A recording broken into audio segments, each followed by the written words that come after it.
is to help you on deciding your learning and career pathways. Okay. So theoretically, we click a button and we get to the next slide. It's fantastic. Okay, so Siko, it's all working. Yeah.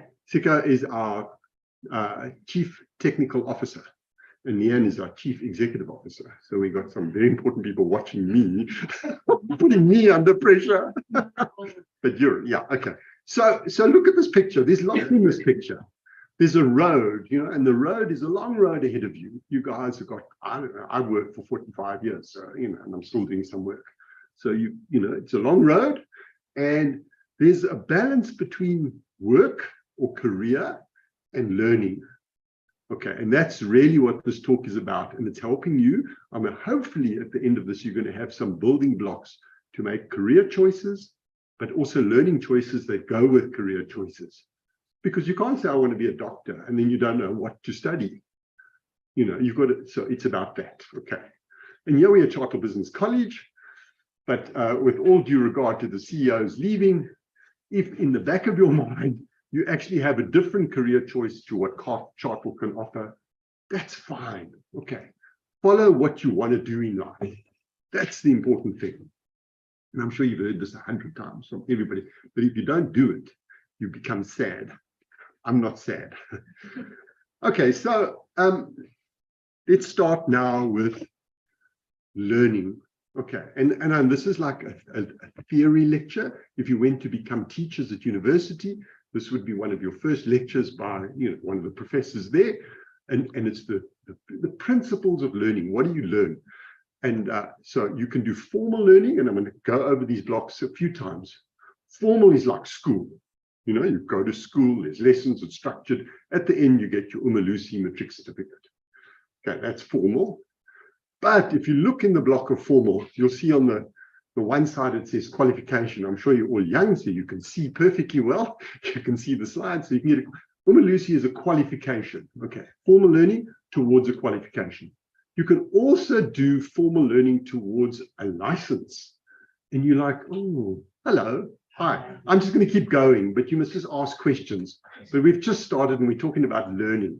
And I'm trying to get the room to understand learning isn't just to go get a qualification, like I'm going to go to university, get a degree, or go to, we're also university, get a degree or an occupational certificate. You've got to get other learning. So sometimes you have to get a license. And, a very simple example of a license is a driver's license. You learn to get a license. Okay, tick the box. You've got the first box, qualification, certificate, degree, diploma. And the third box, which is interesting, is a designation. And I don't know that many people talk about this to people who are asking questions about their career and their learning process. So what's a designation? And I'm really not here to trick you. If you think you know, you can put your hand up. Otherwise, I'm just going to talk.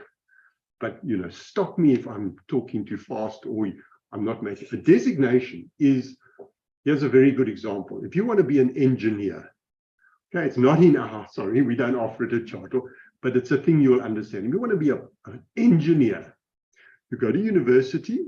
Well, you've got to have a good matric, first of all. You get your first qualification, matric. You get your second thing, you go to university, and you do your Bachelor of Engineering, your BSc Engineering, and you graduate. You get, you walk and you get the hood and the gown, and it's all fancy. Then you've only got a degree. You've still only got a qualification. Then there is a body called it's the South African Council of Engineers, SACE, South African Council of Engineers. And they will say, oh no, you still don't know enough yet. Go and get some experience. And so you become a learner engineer, or pupil engineer is the fancy word that the engineers use. Sometimes we use the word articles. Sometimes you're an intern. It all means the same thing. You've studied. Now you've got to go do some work. And after the work, you go back to the engineering council, not to the university, and you say, I'm now ready.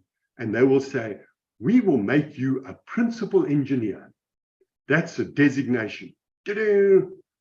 And then there are jobs in South Africa, specifically when you're looking at health or medical, where you've also got to get a license. So it comes back to that license there. And you might have to do a separate exam in the financial services space. A person has to get a qualification, they have to get a designation, and they get a license from the government regulatory body that says, yes, you can give advice. So there's a lot of stuff there. But what I'm trying to say is, when you're now thinking about your film, we haven't got to your career yet. I don't know, I haven't timed this. This could take longer than a bit of half now, but okay. I'm going as fast as I can, but I want people to learn.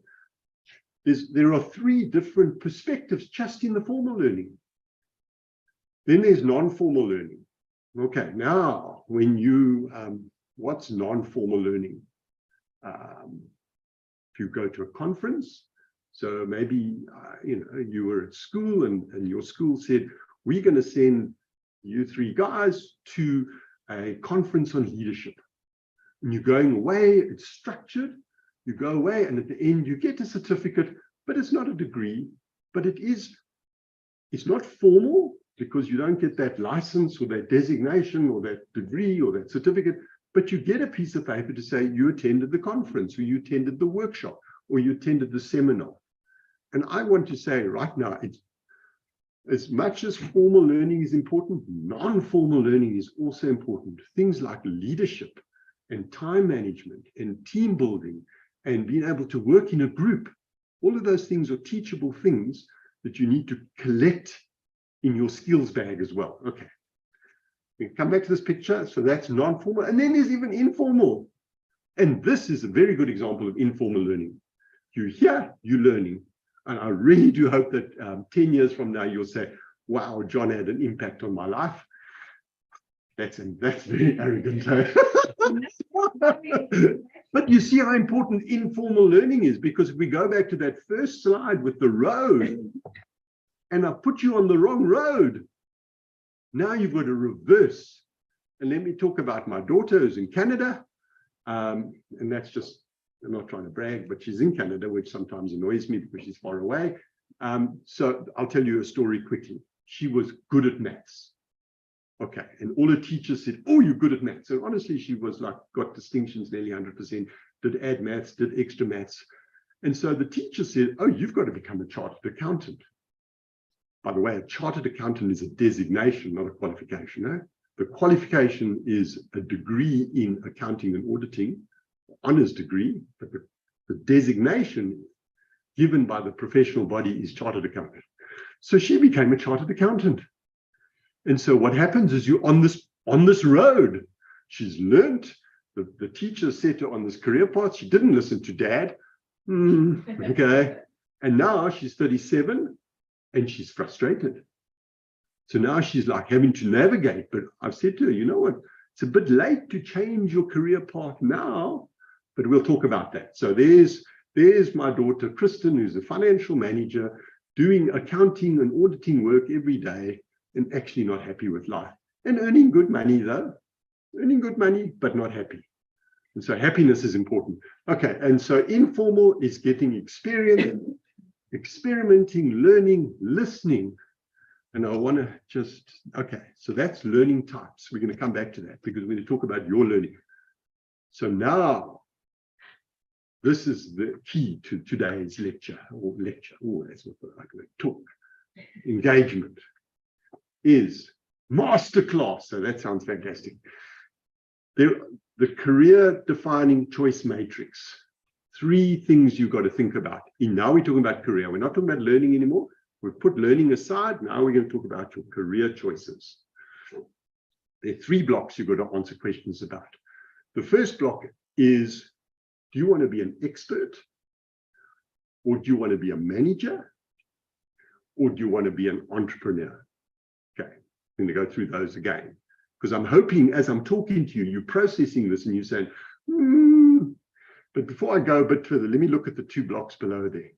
The first one is you're going to be able to look at the mirror and look at yourself and be honest with yourself. Okay, only you know yourself as well as you know yourself. And I wish my daughter had looked in the mirror hard enough and not listened to all the people. There's the old man with the suit giving this advice, meaning well, teachers meaning well, just saying, oh, you're good at accounts, but teachers are not, some of them are career advisors, but actually it's risky. So when you think about who you want to be, the career, of course, there's learning that goes with it. Look hard in the mirror and get advice, but get advice from lots of people and people that will give you the hard truth, as opposed to, oh no, you're so clever. My mother always used to tell me I'm clever. I'm not sure if I am, but Okay, so before I go into that, so you got this question about, do I want to be an expert? And I'll unpack that, or manager and entrepreneur, and then questions in all three blocks. Think reflectively, deeply, but also say to maybe an uncle or a friend of a friend or somebody, or come to Chartwell Business College and ask Leanne for a one-on-one session with me. I mean, there's a cost to the Chartwell, but we can go into your questions, because right now we're not going to answer each one of you separately. Okay, so what's an expert? Here's a very good example of an expert. I'm an expert. Okay. I don't want to manage people. I want to be good at what I do. And in fact, I used to once be a manager, but I don't like managing, and I'm not good at managing. And when I've been given leadership jobs, I haven't done very well. So I've realized I like to do my thing, be on my own, but of course I work in an organization. Okay, so but it's a choice. Here I am. I've made this choice in life, and it's been a long journey for me. Okay, but it's an important question. Do you want to tell people what to do? Do you want to be like Leanne? Sorry, Leanne, but I'm picking on you. But she's the CEO. She's got 40 people and probably another 20 contract people reporting to her, and she's managing all these people and telling them what to do. And she gets excited about the fact that they actually are following her. So that's the difference between an expert who's the specialist in my field. I've got a few specializations: education, career, and marketing. That's what I am.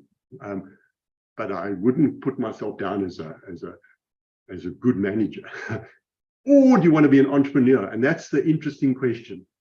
And if you want to talk about entrepreneur a little bit later, because being an entrepreneur, you have to be both good at expert, but you also got to be a leader. But in a way, you've got to be able to be braver than brave. The entrepreneurs I know, they risk everything. Literally, the house that they lived in, they borrowed money and they started a business, and some of them failed. But the good ones, I have to talk about family because it's an only example I've got. My son-in-law and his father, they decided, they were watching all this fiber stuff going on, and the internet, and everybody's getting Wi-Fi, and Mnet and Vodacom are digging trenches, and they decided to start a factory in Alberton, there south, Joburg. And they bought this equipment, and they used all their money, and they spent millions of rand importing equipment to make basically black tubes. I mean, that's not very exciting. They make the tubes that the fancy cable goes in. And now the business has grown. They have 300 employees, and they have customers all over the world. But they took the risk. They took all the money, everything. So if you want to be an entrepreneur, you've got to be a bit of a risk taker, and you've got to have a vision for where you see yourself, and you've got to be brave. Okay, so I don't know. So there are three questions that you've already in your heads. I mean, we're not going to try and embarrass you and say, what are you here? But hopefully in your mind, you said, okay, I'm getting it. In South Africa, there are opportunities for all three in South Africa, by the way. We just look at government. Okay, let's go to the middle one. Do you want to work in the public sector, the private sector, or non-profit sector is your next question. Interesting question. Because now you've decided, okay, maybe I want to be a manager, but where do I want to manage? Maybe I want to go and be an employee of Johannesburg and ultimately become the town, I think the term is town clerk, or the boss of Johannesburg, not the mayor. There's political structures, but there's also operational structures, and our country needs good civil servants, to put it bluntly, where I don't even have to talk about Eskom. You all know. So do you want, and so do you want to work in an Eskom or in a municipality or or a government hospital? There are many places. So just but there is a difference. That's the point I'm trying. Working in the public sector and working in the private sector. Okay, there is a difference, and the difference is about profit. If you're working for government, you're not making a profit. You're making sure you balance the revenue and the expenditure, and you keep that organization efficient. If you're working in the private sector, you're driven by profit. You know, Leanne, I can tell you, she meets with her bosses once a week, and they say sales. And they say, well, what are the expenses? And they are every week, how's the profit going? And we have to balance here in terms of giving you quality education with the drive for profit. If you go to a university like the University of Cape Town or Tshwane University of Technology, they are all non-profit organizations. They get a whole lot of money from government every year, which they then dish out. And it's a different mental model. Or non-profit. Let's give you a church is a non-profit organization. Okay, so you might say, hey, I'm an expert at telling people, motivating people, inspiring people. I'm a preacher. That's an expert. I'm going to work in the non-profit sector, and my profession is going to be a minister of religion, a preacher. See how the model is starting to work now. So I'm not saying, again, you've got to make, in the middle block, you're going to say, will I be comfortable working in government? Broad definition of government, hey? And I'm not talking necessarily politics, but there's a place for politics there as well. Or do I want to work in Coca-Cola or Mnet or a bank? Those are all private, and the drivers are different, and you must be comfortable. Or in fact, do I want to go and work for the SPCA or the Cancer Association or a church? And there are many, many, many non-profits. Or in fact, let's just say, interestingly, and I know that many people are doing this in South Africa, I'm entrepreneurial. I'm going to start a non-profit. And we know, I'm sure if I ask you, as you know somebody, and they'll say, yeah, I know somebody, they decided there was this challenge in the township, and I set this up and I'm running, but they're different. Okay, so it's about you and what's in your heart. And then the last question is, you haven't answered the question yet, what profession? So I've decided I'm a manager, okay? Let's just choose that as an option. I want to work in the private sector, okay? But what is my profession? I want to be a banker or whatever. Okay, so let us just unpack those. I'm going to come back to that. So I've gone over the first block enough. I'm not going to repeat myself. But the second block, you're sort of saying, well, how do I choose? Where do I want to work? Okay. And so what I've done is a way of getting you to, okay, so if we're thinking public, private, non-profit, we've solved that question, but you've got to sort of in fact, where further, so which sector, and I don't know if you can read this, hopefully you can read some of it. There are the 21 sector education sectors. If you take the country and you take all work, whether you're working for a profit or a non-profit or government, you work in one of those sectors. Okay, does that make sense? So the entire economy has been divided up into 21 sectors. So now, why this is such a useful list for you as well, because you thought, okay, government, non-profit, private, but now let's take, where's an example? Insurance sector. Okay, so now and it's an interesting sector. Do I want to work in the insurance sector? I don't think there's much non-profit in the insurance sector. No, not really. But there is certainly government roles in the non-profit sector. But there is a thing called the insurance sector. It's where people manage risk. It's not an easy sector to understand. But so let me start at the top. The first one is the agricultural sector.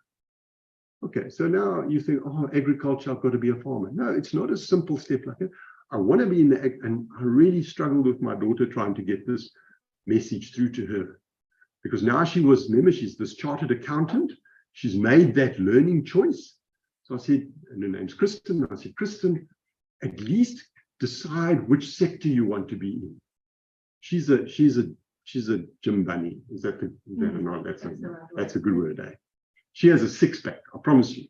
You know, God, you can see the six-pack. She is like, she can pick me up. So it's not clear there. But yeah, in the health and welfare sector, there's a subsector in that which is the gym industry. And so right now, she's looking to get a job inside. Sorry, hello people. I forgot about them. Hello back. She's looking for getting a job as the accountant we in South Africa work with Virgin Active. So then she can balance what she studied with working at least in an environment that she's happy. So this is why this is such an important list. If you want to get into mining, you know, you might want to be a nurse in mining, or of course you might want to do one of our qualifications that you can do.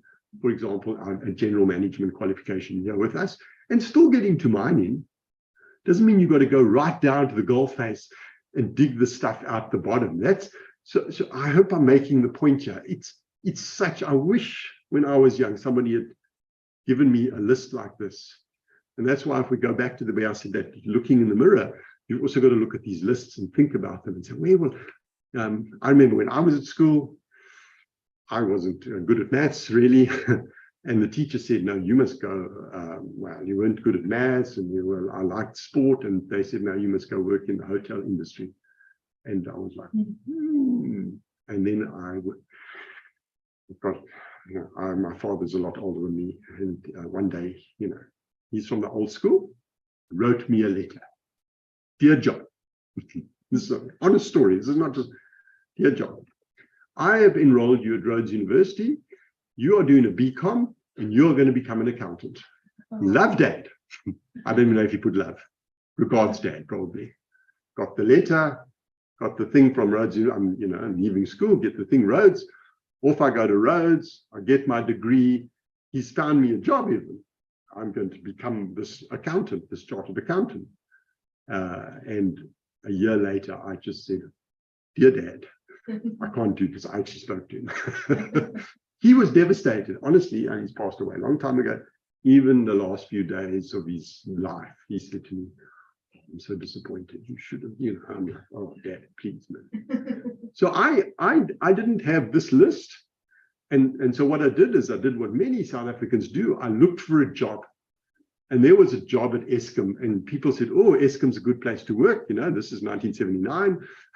Although Eskom's still a good place to work. I would say Eskom's a great place to go and work now because you're going to fix the problem and you're going to be there when the solution comes, just by the way.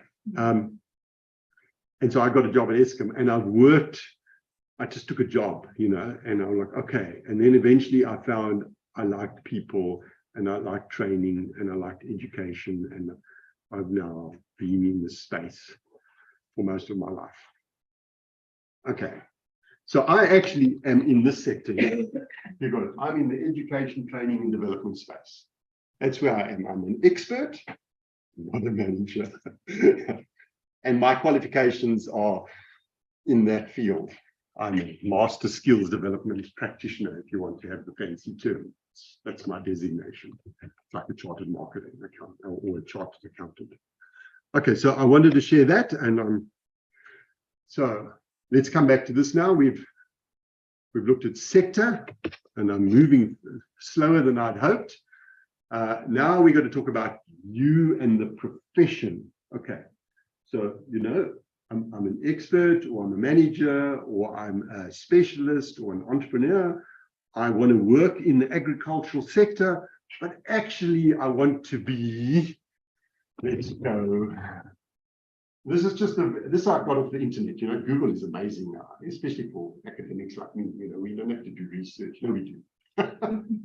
But we can get so much. So I'm like, okay, I want to be a doctor in the Okay, maybe that's not the best example, but a vet, someone that looks after animals. And now that's the difference between profession and the sector. You get something. Of course, I want to look after animals. It's going to take you into the agricultural sector. We are very strong in the finance sector. It's, for a better word, our bias, or not bias. It's what we teach well. So if you wanted to be in the finance sector, it would be okay. You could be an accountant. What are some of the weird and wonderful things? Business. This is very sexist. It says businessman. Sorry, people. Okay, this is not the greatest example, but in the banking sector, you can be a trader, you can, investor, you can be a manager of a branch. When you go to the branch and all those people are sitting there, somewhere in the back room is somebody that is managing that branch and dealing with the complicated things. You can be a specialist advisor, a financial advisor. You can deal in foreign exchange. The point is that there are many professions that you can choose from. Okay, so now there's also, oh my goodness, I think I might be overloading you. But once you start to think about your profession, remember there is a professional body. Okay, so the one that we spoke about earlier was engineers. There's an engineering council. If you want to be a teacher, there's the South African Council of Educators. If you want to be a planner or financial advisor, there's the Financial Planning Institute. If you want to be chartered accountant or whatever. So it's important because we're now going to come back to learning pathway. Okay.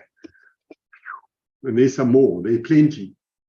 And if you sort of say to me, or say to Chartel, but Chartel, I need that list again. I need the list of SETAs and I need the list of professional bodies.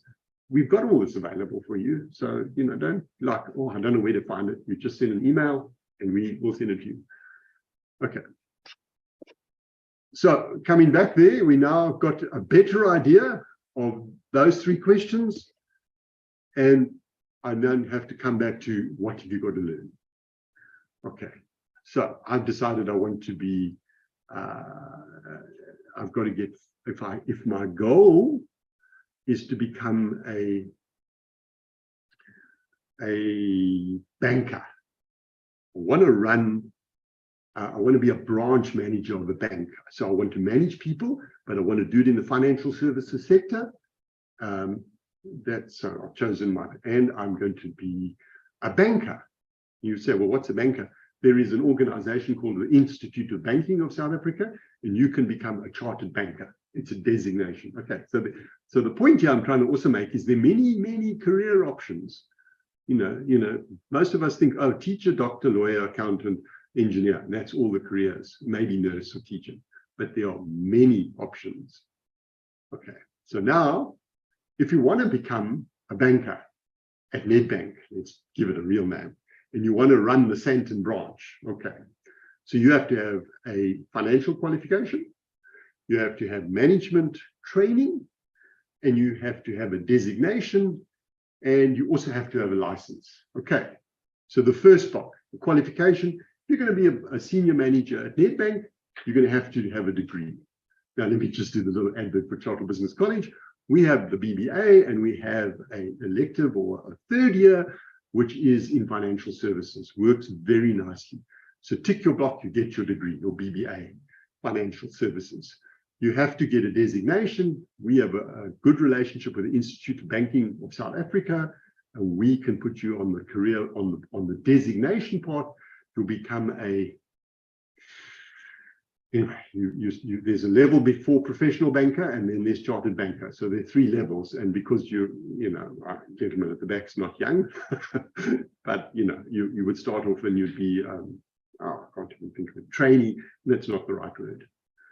But there's an entry level registered banker. That's a registered banker. A few years later, you apply, you become a professional banker, and then ultimately you become a chartered banker. That's there. And then you have to get a license. You can't just be at the bank. you're what's called a key intervention. So you also have to apply to the regulator, the Financial Services Conduct Authority, and you have to do an exam. So there's a lot of formal learning there. I'm not trying to scare you off, but I'm also wanting you to be realistic and saying, I've got my matric. If I go to varsity or come to Chartwell and I get a degree, all the boxes are ticked. No, they're not. There are a couple of more boxes to tick in. But to be the best manager and to become the head of the Sandton branch, or maybe you want to become the head of the branch of Cape Town because you all want to go to Cape Town, or I don't know, I come from East London, so maybe you want to go to East London. You need to go and do that non-formal, that leadership skills, that soft skills, how to motivate people. You've now made your choice. I'm assuming you want to be a manager. You have to become good at it. You have to understand emotional intelligence. You have to be able to take, like Leanne does so well, and I do so badly, when somebody's performing badly, I have to pull yourself together and I want to give them a smack. Leanne motivates them and encourages. So that's all that stuff. You don't learn that in your degree. You don't learn that when you get a license. You don't learn that when the Institute of Banking gives you a designation. You only learn it in that middle space. And of course, you learn it in the informal state, where you watch and you listen and you experience things and you observe and you grow. And if you've got your vision, remember we start off with that street, and you know this is where I want to go. You've got this in place, you're on path. So this is your map. This is blank for you. On the left-hand side, you've got your formal at the top. You could, and I mean, we can send this to you, but you can actually just use a piece of paper or whiteboard. Okay, what do I need? What's my informal training and what's my non-formal training? All of you can tick schooling, I'm assuming. Yeah, I've got to stand up, sorry there. But here's tertiary. Tertiary is post-school. In South Africa, you'll hear the word post-school, maybe more than anywhere else in the world. Generally across the world, when you leave school and you go study at a college or a university or a private institution, it's called tertiary studies. And then you go do work. And then you can see when you get to 65, you can retire. I'm in theory retired, but I'll still do a bit of work. So what I'm hoping you've now thought about is you've thought, okay, I know I'm an expert. Maybe I want to be an entrepreneur. Okay, that could be interesting, but I'm going to be an entrepreneur in the financial services sector. So I better have a degree, because when I get clients and I grow my business, they're going to say, so what are your qualifications? And you can't say, well, I've got a trick, because they're going to say, well, we don't trust you. They're going to say, have you got a degree? Did you have a license from the regulator? And have you got the designation? Are you a certified financial planner, for example? And you have to get those, and then you put your plan together, and you start to say, okay, at age 30, that's what I have to have in place to achieve those goals. You get the picture here. Okay. And then in the end, my last message is, it's about balance, about what you like to do, find out what the workplace needs. We spoke about Eskom. They need lots of good skills now. So, go to where there's opportunity, and then also what you can do. I'm not, there's quite a few books out about, the fancy word is cybernetics, but if you self-talk, yes, I can, eventually you believe you can, but know what you can do. I think most people can do almost anything, but I think there are also some limitations, to what you can and can't do. But so really try and find more about what you like to do, know what you can do, and then go and look for places where there's a need. You get that balance right and you're in the middle. Life is great. And so, but choose your own future. Don't be like me and have your dad choose it for you, although maybe your dad is wise. We're not judged yet. Okay, so thank you. I don't know how we want to do it. Do you want to ask questions, or do you want to maybe have one-on-ones, or go to the back, or whatever? I'm here for the day. Do you have any questions for now? Is information overload, isn't it? Yeah. Does anyone want to share what they thought about doing, what you really thought about while John was talking? Well, since I figure that I'm very in high school, I was good in business studies, economics. Okay. So I'll be one of the entries that have to deal with both, marketing, administration, just the business aspect of it, of everything. Okay, Okay. good. So can we use you an example? Because everybody's going to learn. And so do you see yourself managing people, or do you see yourself being one of those really clever economic specialists? I think do both. Okay. Yeah. Okay. So it's interesting. It's ultimately it's not A or B, it's a choice, but you're not scared about telling people what to do. No. Because of course, if you're very good at it and you can tell people nicely what to do, like Leanne does, that's good for you. Okay. But it comes as you go down your career, you do find that they call organization structures. You'll see jobs, and there'll be jobs for manager, and there'll be jobs for specialists. And at some point, maybe when you're 30, 35, you're going to have to, you have to make that choice. Not yet. Do you want to work? I would assume you want to work in the non-profit, or do you want to work in government and look at political economics? Interesting question. You're not sure yet. Or a non-profit, because a non-profit, there are many non-profits that are advising on government policy in terms of, or in fact, even there are political parties like the Communist Party who have a very different ideology to what is economics than maybe the DA has. So I'm just trying to say so your choice would be, do you have a pref? Not yet. And then your profession.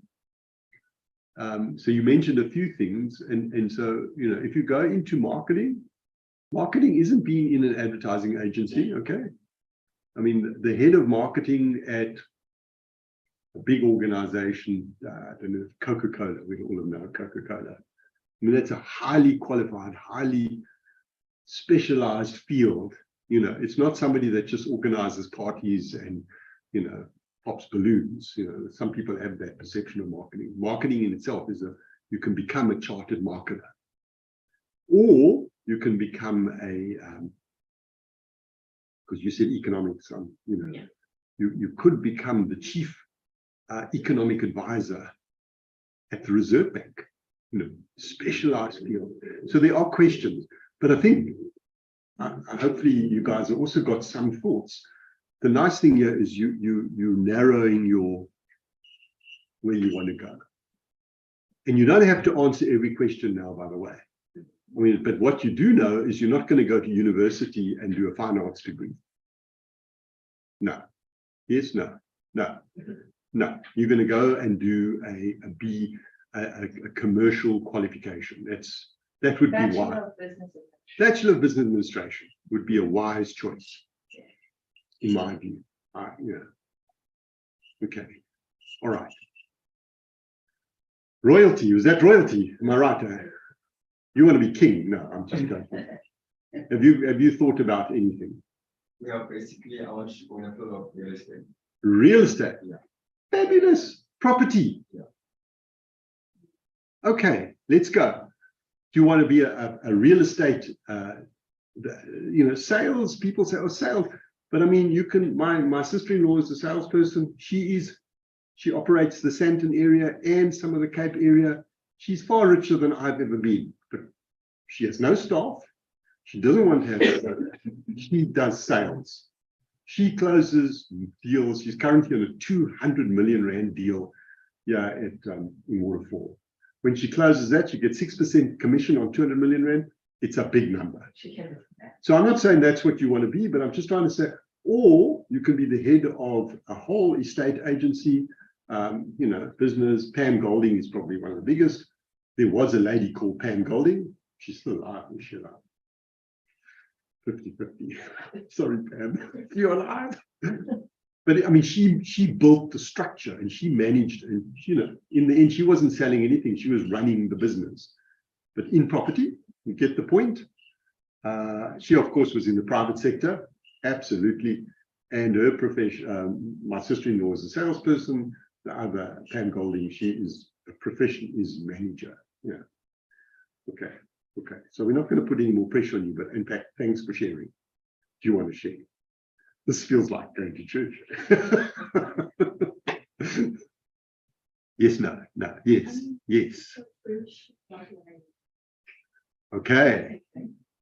That's interesting. So what are some of the things you like? Yeah. Law, you like nursing and nursing. Okay, anything else? Those two are the main ones. Okay. So then when John was talking about the sectors, did anything pop out? You're like, I want to work. Right. Okay. But more specifically in the health, if you were nursing, health sector, or you could be in law in the health sector. I'm just now making your life complicated here. Yeah. Because there's a lot of legal questions in the health environment as well. What I do want to share, because I know John was sharing the stories of his kids and making choices on what to study. And although we're 37 years old, or whatever, you can actually make career changes, and you can study something and then study something else. So I also, my dad decided to become a chartered accountant. Everybody thinks if you're a CA, then you're set in life and you're going to make money. But the one thing I did take away was understanding finances means you understand business, right? So having some level of business knowledge is always going to be good for you. Whether you're a lawyer or a nurse or a real estate agent, we all deal in an economy and we all deal with money and supply and demand. But anyway, I studied my accounting honors, then I did my tax honors, then I was like, oh, I don't want to be behind books and reconcile numbers. This is so boring. And then I went and trained accounting by fluke while I was studying. And I loved it. I loved teaching. I loved being in the classroom. And so I taught on programs for a while. Then I was like, well, let's make this formal. And then I got my teaching qualification. And then came into companies like this. And I was like, okay, but now I also enjoy dealing with people and dealing with business structure. So now I've climbed into a manager role more than a specialist. So rather than being an educational specialist or specialist accountant, I'm now using those specialist skills to be more generic and be a manager. And I'm currently busy with my master's in digital education because I still want to know about the industry that I'm working in. I still want to add value, and I still want to study. But my point is, those are accounting, tax, teaching, online. Like it's quite broad, right? And your career can do that, and your studies can take you in that direction.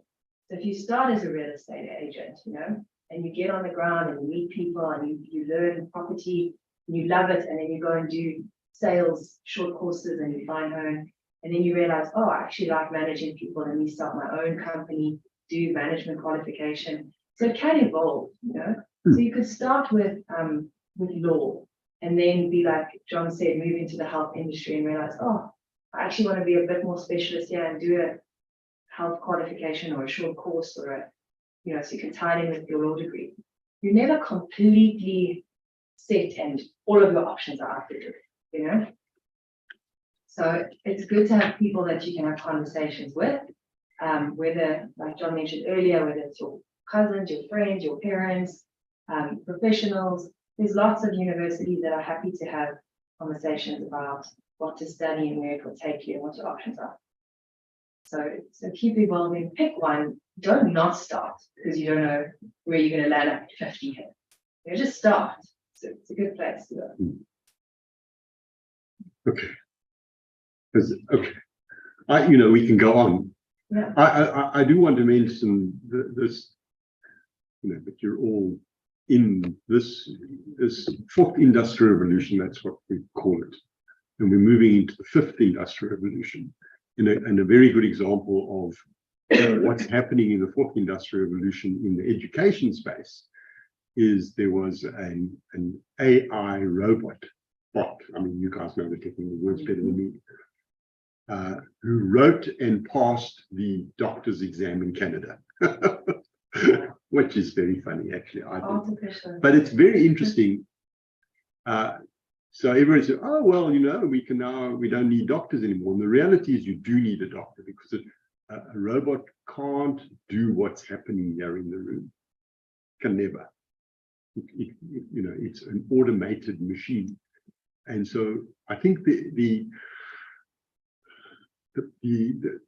building what I would call transdisciplinary skills. So Leanne spoke about it. You know, if your interest is law, that's fine, but know a bit about everything so that when complicated questions come at you, you're able to answer them. Right now, you know, Google answers many questions. So you've got to be better than Google. And the way you're better than Google is you can hear the question and you can apply multiple perspectives to your answer. So, yeah. Absolutely. Thank you very much. Okay, John. thank you. Thanks, everybody. I know I think some of you are where you were Good going luck. to lecturers. You're more than welcome to go back. and Yeah. chat, have a coffee. We're around. Have a muffin. Ones. Yeah. Yeah, I haven't had asked me about muffin. Yeah. But yeah, thank you for coming, guys. Thank you. And if you leave today and you have more questions, you're more than welcome to email us. It's down in the box also. They can phone you if you send them message before me. Okay, so we're around. Thanks for joining us. Thank you, John. Thank you. Yeah. Awesome. Good luck. Eh?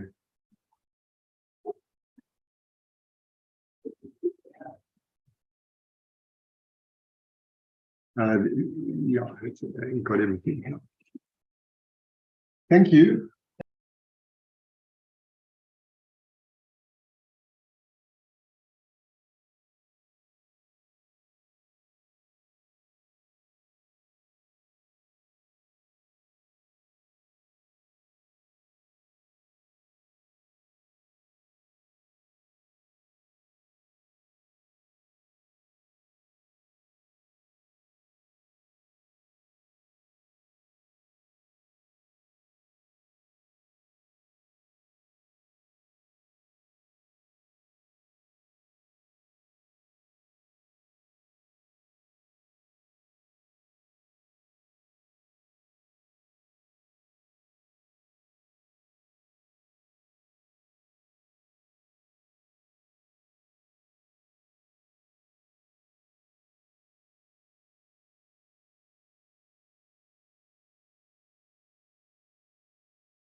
Hi, Anne.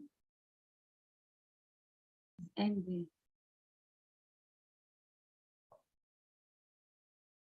No, I don't really have to speak to her because she answered some of my questions. She did. Yeah. So are you ready to, have you decided? Yeah. You remember you told me I must get back to you, I must get find out from my company. Yes. And then I did. And then the manager said that the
Sorry, Simon. Where's the person?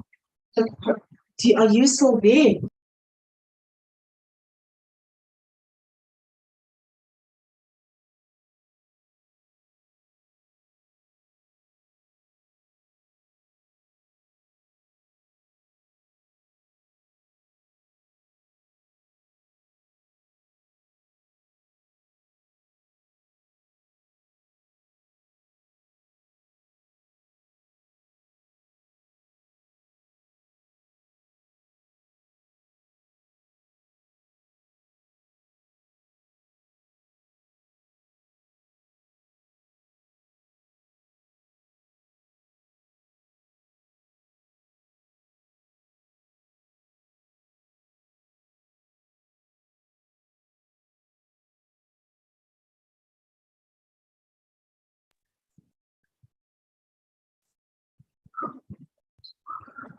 Hi, Navaron.